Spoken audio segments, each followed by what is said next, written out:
அடுத்த பாருங்க திரிகோண கணித விகிதங்கள் என்ற அலகுக்குள்ள நீங்கள் படிச்ச ஒரு விடயமாக இருக்கும்.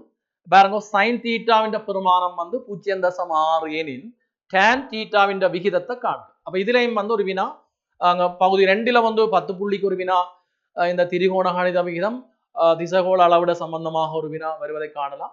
இது வந்து பகுதி 1ல வார ஒரு கேள்வி. ஒன்றின் விகிதம் தரப்பட்டு ஏனைய விகிதம் ஒன்று வினாவாக வினாவப்படுவதை காணலாம். அப்ப இதுல தரப்பட்டது sin தீட்டா 0.6 tan தீட்டா. அப்ப கொஞ்சம் நாங்கள் இதுக்கே இலகுவா கணக்கு செய்யணும்னா ஒரு படம் ஒன்றை போட்டு பார்த்தோம்னா சரி. உண்மையில சில வினாக்களுக்கு நாங்கள் உரிய விடைய சரியாக எடுக்கணும்னு சொன்னால் இந்த படங்கள் வந்து உங்களுக்கு உதவியாக காணப்படும். அதிலேயும் கேத்திர கணித வினாக்கள் கூடுதலாக நீங்கள் படங்கள் போடப்பட்டு தான் அந்த வினாக்களுக்குரிய விடையை நீங்க சரியாக எடுக்கலாம். அப்ப ஒரு செங்கோண முக்கோணி எடுக்கிறோம். ஏன் செங்கோண முக்கோணி எடுக்கிறோம் என்றால் உங்களுக்கு தெரியும் திரிகோண கணித விகிதங்கள் வந்து நாங்கள் செங்கோண முக்கோணிகள்ல பயன்படுத்துறது என்று சொல்லி ஏனென்றா அங்க செம்பக்கம் என்ற ஒரு விகிதம் இருக்குது. ஆக அந்த செம்பக்கம் செங்கோண முக்கோணிலாம் காணப்படும். ஏனைய முக்கோணிகளிலே நாங்கள் செங்கோணத்தை உருவாக்கி நாங்கள் அந்த விகிதங்களை பயன்படுத்துறோம். அந்த அடிப்படையில வந்து செங்கோண முக்கோணி ஒன்றை உருவாக்கி போட்டு அந்த செங்கோணம் தவிர்ந்த ஏனைய கோணங்கள்ல ஒரு கோணத்தை நாங்கள் தீட்டாண்டு எடுக்க போறோம். ஏன்னா இங்க தரப்பட்டது ஒரு தீட்டா கோணம். அப்ப ஏதாவது ஒரு கோணத்தை தீட்டாவா எடுக்கிறோம். அப்ப நான் இந்த கோணத்தை தாவா எடுக்கிறேன். ரைட். அப்ப தீட்டா எடுத்த பிறகு அந்த தீட்டா தான் தீர்மானிக்க போது சைன் தீட்டாவின் விகிதம் என்னன்னு உங்களுக்கு தெரியும். சைன் தீட்டான்றது வந்து அப்ப சைனுக்குரிய விகிதம் எதிர்பக்கத்தின் கீழ்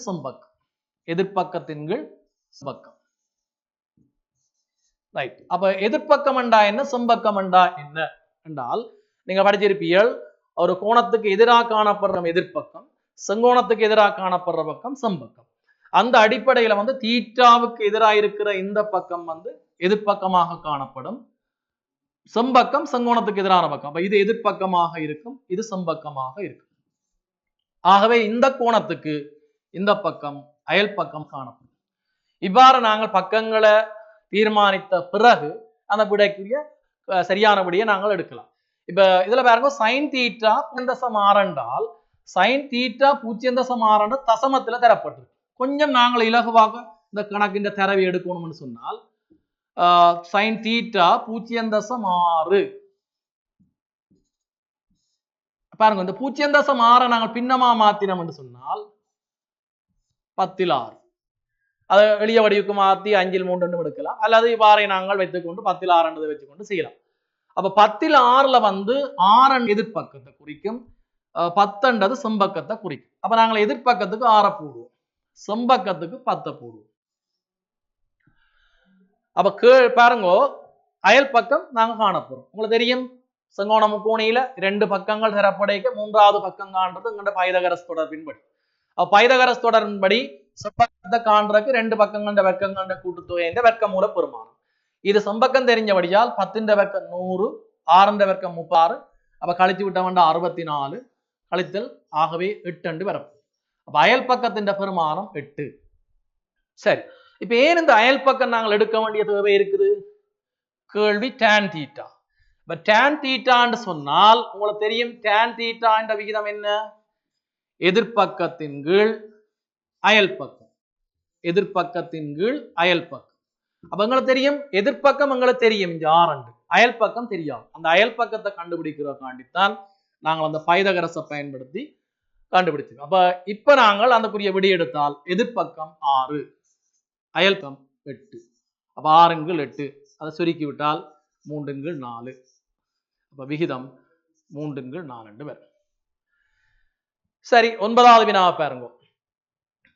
9வது வினாவில வந்து ஒரு வட்டம் தரப்பட்டிருக்கு, அதன் மையம் ஓண்டு காட்டப்பட்டிருக்கு, அதுல ஒரு கோணம் தரப்பட்டிருக்கு, BAC கோணம் 30 பாகை என்று தரப்பட்டிருக்கு. BAC கோணம் வந்து 30 பாகை என்று தரப்பட்டிருக்கு. கேள்வி என்னன்னு சொன்னால் இந்த BOC என்ற முக்கோணி ஒரு சமபக்க முக்கோணி என்று காட்டுட்டான். BOC என்ற முக்கோணி வந்து சமபக்க முக்கோணி என்று காட்டுட்டான். அப்ப கேள்வியை இப்ப பார்ப்போம். சமபக்க முக்கோணி. அப்ப சமபக்க முக்கோணி என்று சொன்னால் முதல் விளங்கி இருக்கணும். சமபக்க முக்கோணி என்று சொன்னால் 2 விதமாக நாங்கள் எடுக்கலாம். ஒரு முக்கோணியின் 3 பக்கங்கள் சமனாக இருந்தாலும் சமபக்க முக்கோணி தான், அல்லது ஒரு முக்கோணியின் 3 கோணங்களும் சமனாக 60 பாகை 3 கோணங்களும் 60 பாகையாக இருந்தாலும் அது சமபக்க முக்கோணி. அப்ப ரெண்டுல ஏதாவது ஒரு முடிவை நீங்க கொண்டு வந்து அந்த முடிவை நிறுவி காட்டலாம். அப்ப நாங்கள் கோணங்களை சமப்படுத்தி 60 எடுக்கலாம், அல்ல பக்கங்களை சமப்படுத்தி எடுக்கலாம். சரி, அப்ப தரப்பட்ட தரவுக்கு ஏற்ற மாதிரி நாங்கள் போவோம். அந்த பிஓசி என்ற முக்கோணிக்குள்ள பாருங்கோ ஏதோ மாதிரி தரவு இருக்கும்னு சொன்னா ஒன்றுமே இல்லை. சரி, இப்ப எங்களுக்கு தரப்பட்ட 30 பாகையோட பிஓசியை தொடர்படுத்தி ஏதாவது ஒரு தொடர்பு எடுக்கலாமோன்னு பாத்தீங்கன்னு சொன்னால், நீங்க 10ஆம் வகுப்புல வந்து 3ஆம் தவணையில இருக்கிற வட்டக்கோணங்கள் என்ற ஒரு அலகை பாத்தீங்கன்னு சொன்னால், அதுல வட்டக்கோணங்கள் சம்பந்தமாக 3 தீட்டங்கள், அதாவது மையக்கோணம் பரிதி கோணத்தின் 2 மடங்கு, ஒரே துண்ட கோணங்கள் சமன், ஒரே வட்ட துண்ட கோணங்கள் சமன், அரைவட்ட கோணம் செங்கோணம் என்ற 3 முடிவை நீங்கள் படித்திருப்பீர்கள். அந்த முடிவுல வந்து ஒரு முடிவை நாங்கள் இங்க பயன்படுத்த போறோம். அதாவது இந்த பிசி என்ற வில்லால மையத்தில் அமைகிற கோணம் இந்த பிஓசி, மையத்தில் அமைகிற கோணம் இந்த பிஓசி. அதே பிசி என்ற வில்லால பரிதியில அமைகிற கோணம் அந்த பிஏசி. அந்த மைய கோணத்துக்கும் பரிதி கோணத்துக்கும் இடையில தொடர்பு என்னன்னு சொன்னால், மைய கோணம் அந்த பரிதியில் அமைகிற கோணத்தின் 2 மடங்கு. அப்ப 30 பாகை என்று சொன்னால் இந்த பிஓசி வந்து 60 பாகை என்று வரும். ரைட், நாங்கள் உள்ளுக்கு போட்டோம். பிஓசி என்ற முக்கோணிக்குள்ள ஒரு தரவு எடுத்து, என்ன தரவு? 60 பாகை.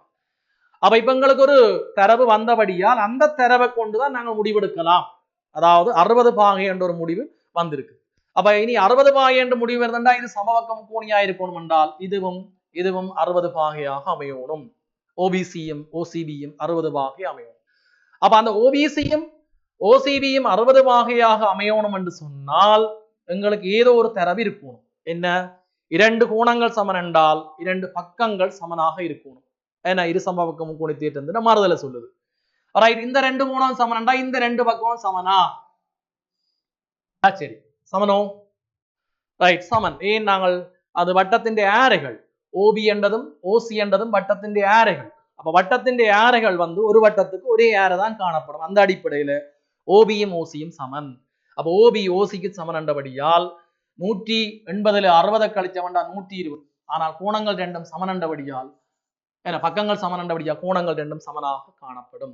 ஆகவே அந்த பிஓசி என்ற முக்கோணியில இருக்கிற கோணங்கள் என்ற பெர்மனேன்களை பார்த்தீங்கன்னு சொன்னால் 60 60 60 பாகையாக காணப்படும். ஆகவே இந்த பிஓசி என்ற முக்கோணி நாங்கள் சமபக்க முக்கோணியாக பார்க்கக்கூடியதாக இருக்கு.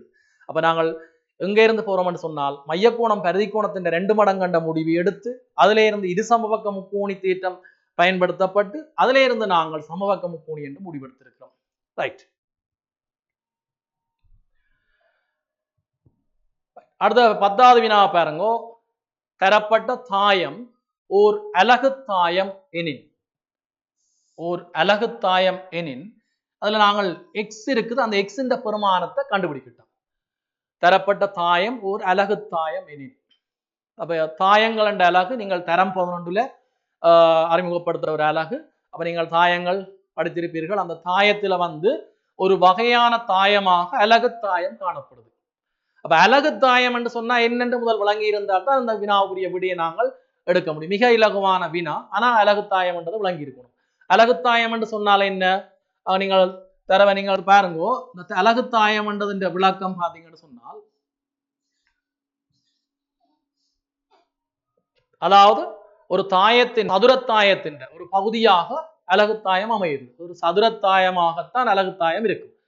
அந்த சதுரத்தாயத்தின் முந்துரு மூலவிட்ட மூலகங்கள், அதாவது இந்த மூலகங்கள் எப்படி இருக்கணும் என்று சொன்னால், ஒன்று அதன் மூலகத்தின் பெருமானம் வந்து ஒன்றாகவும் ஏனைய மூலகங்கள் எல்லாம் வந்து பூஜ்ஜியமாகவும் காணப்படுகிறது. அந்த தாயத்தை நாங்கள் அலகு தாயம் என்று சொல்றோம். இந்த ஒன்று என்ற பெருமானத்துக்கு முக்கியத்துவம் வழங்கப்பட்டிருக்கு. ஏன்னு சொன்னா, எங்க அலகு பின்னம் படித்திருப்பீர்கள். அப்ப அலகு பின்னத்துல வந்து அங்க முக்கியத்துவம் கொடுக்கிறது ஒன்றுதான். 5ல் 1, 5ல் 2, 5ல் 1, 5ல் 1, 5ல் 4ல் 1, 8ல் 1. பாருங்க, எல்லாம் தொகுதி எண் வந்து எல்லாம் 1 வருது. அதனால அதை நாங்கள் அலகு பின்னங்கள் என்று சொல்றோம். அப்ப அந்த ஒன்று இங்க முக்கியத்துவம் கொடுக்கப்படுவதால் இந்த அலகண்ட சொல்லில வந்து இந்த தாயத்திலையும் வந்து 1 முக்கியத்துவப்படுத்தப்பட்டிருக்கு. அப்ப ஒரு தாயத்தின் ஒரு சதுரத்தாயத்தின் முந்துரு மூலவிட்ட மூலகங்கள் ஒன்றாகவும் ஏனைய மூலகங்கள் பூஜ்ஜியமாகவும் காணப்படுகிறது அலகுத்தாயம் என்று சொல்றோம். அந்த அடிப்படையில வந்து இதுல நாங்கள் பாருங்க, ஒரு அலகுத்தாயத்தை இந்த தாயத்துக்கு சமப்படுத்துறோம். பாருங்க, 1 0 0 1. இது அலகுத்தாயம் என்றபடியால் சொல்லியிருக்கிறபடியா நாங்கள் இதை போடுறோம். அப்ப இந்த அலகுத்தாயத்துல வந்து பாருங்க,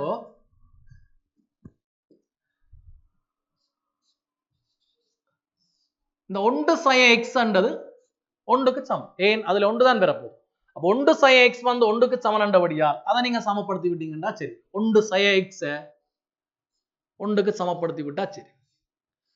ஆகவே sin x சமன் 1 sin 1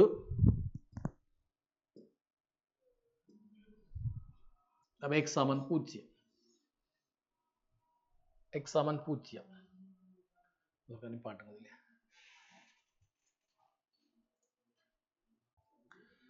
அடுத்தது அந்த 11வது வினாவை இருக்கா பாருங்க.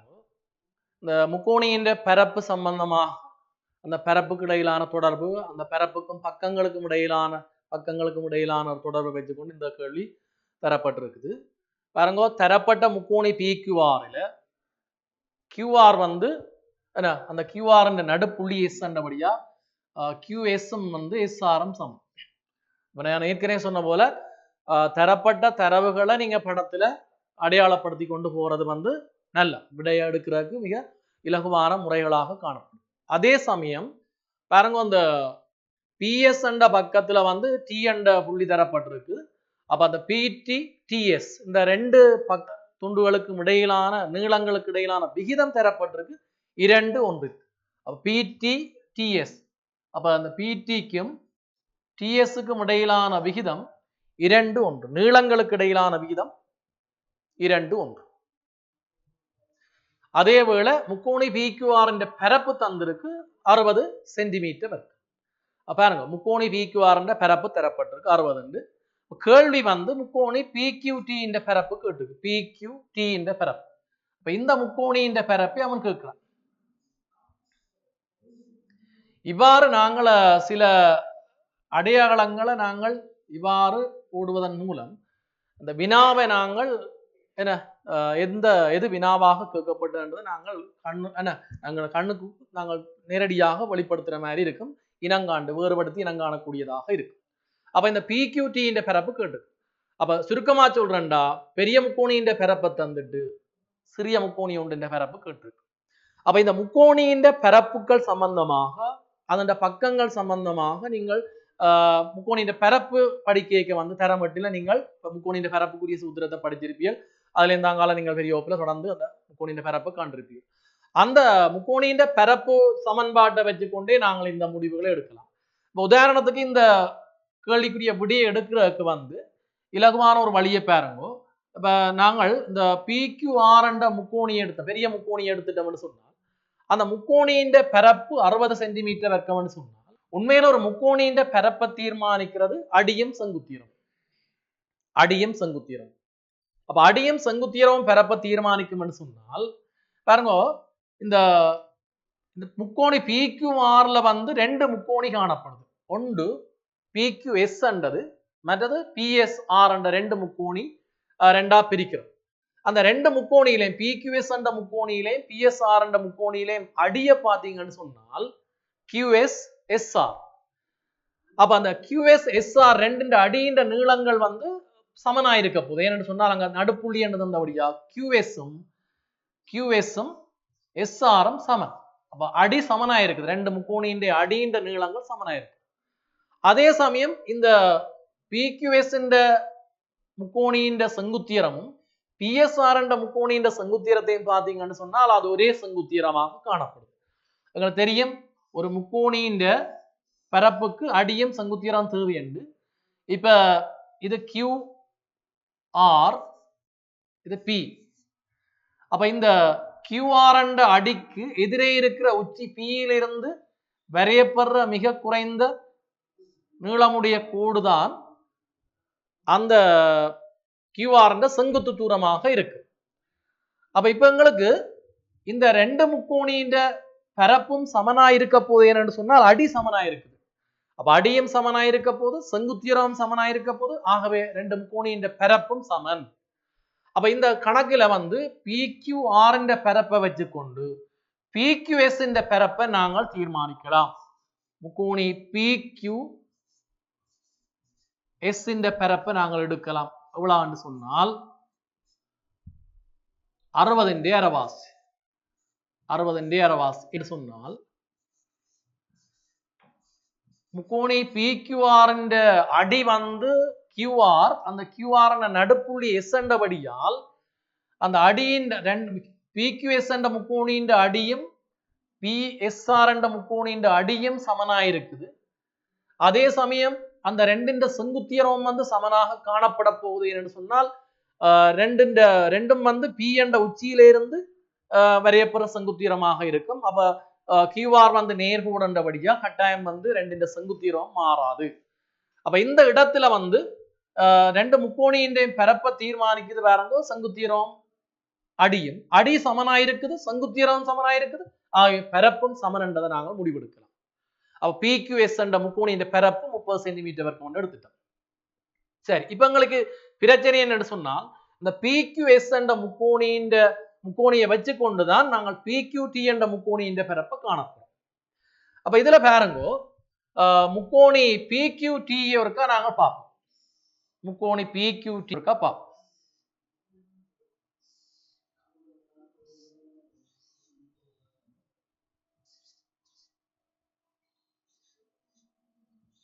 PQT எடுப்போம். அதுல நாங்கள் முக்கோணி PQS இருந்து எடுக்க போறோம் PQT.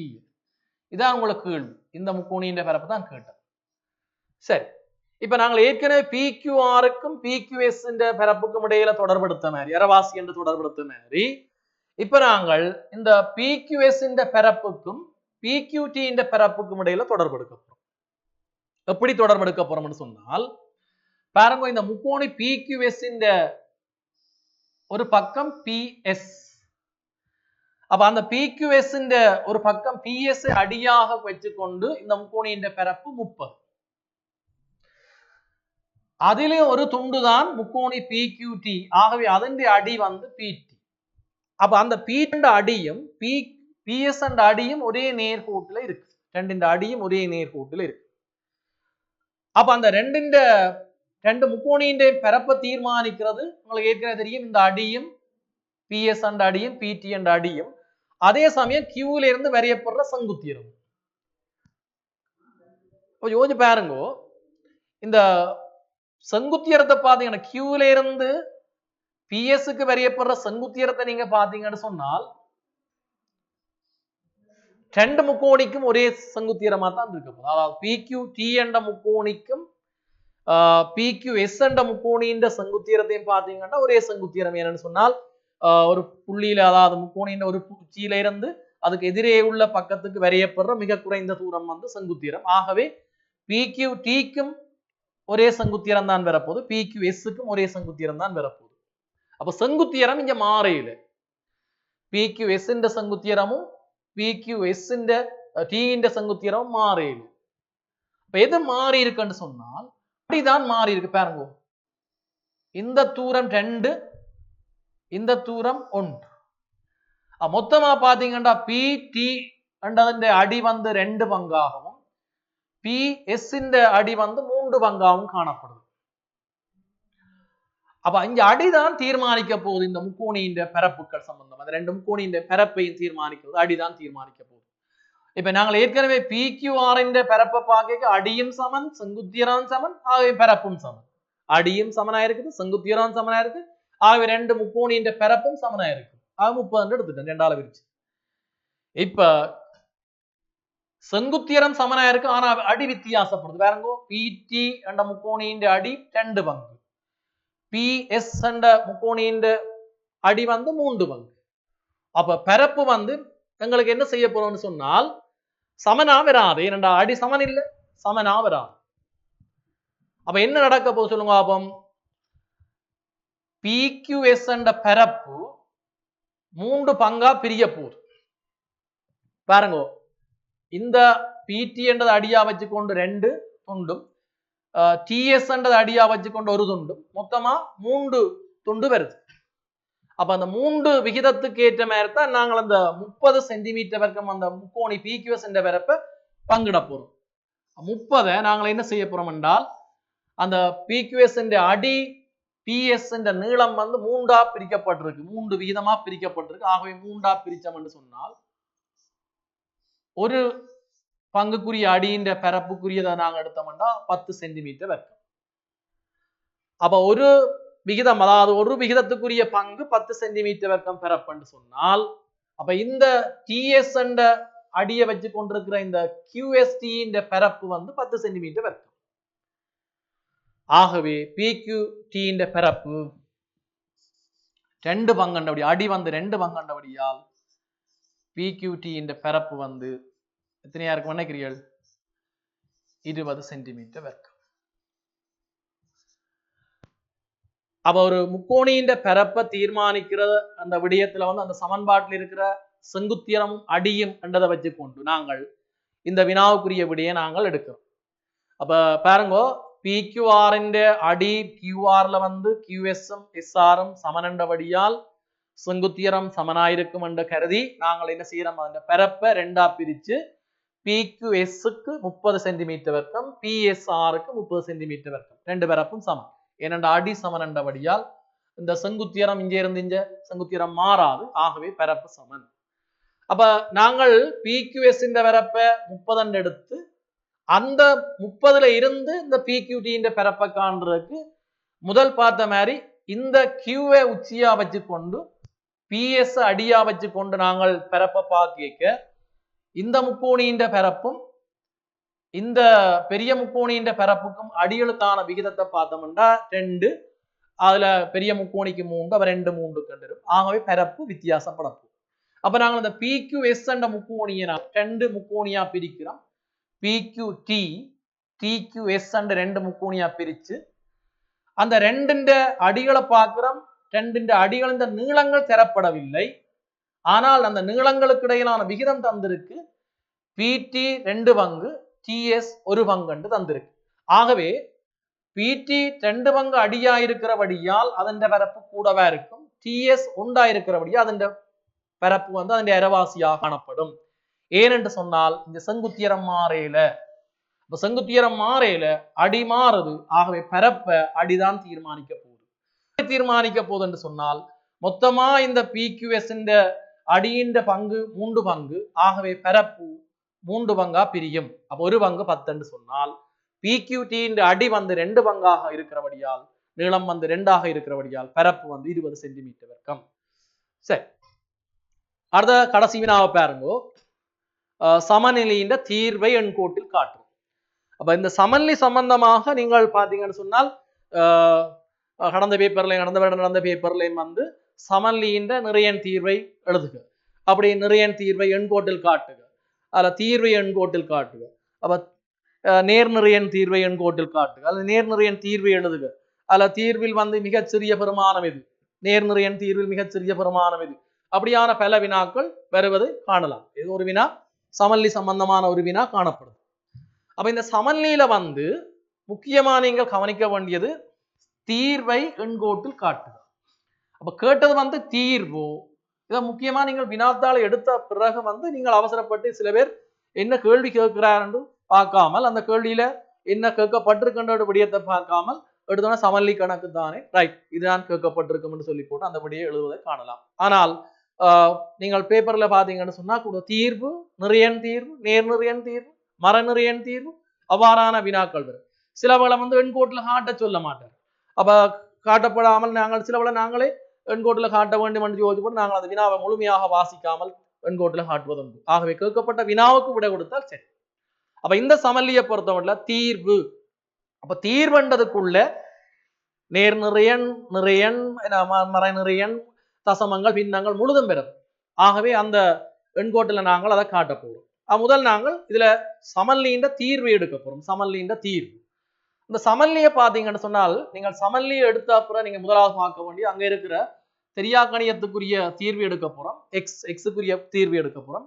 அந்த எக்ஸின் குணகத்தின் குறியீட்டை பார்க்கிறோம் வந்து மைனஸ்ல இருக்கு, அதாவது மறையில இருக்கு, மர 2 எக்ஸ்ல இருக்கு.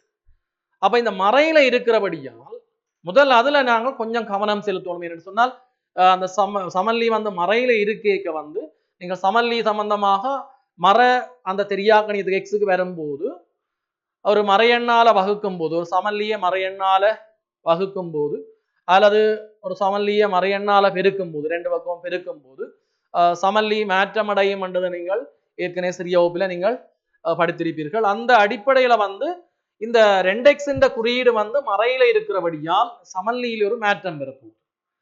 ஆகவே நாங்கள் இந்த பழமையா எளிய சமன்பாடு தீர்க்கிற முறையின்படி நாங்கள் அந்த அடிப்படையில எடுத்துக்கொண்டு போனோம்னா 3 நாங்கள் அங்க எடுக்கிறோம். அப்ப மர 2x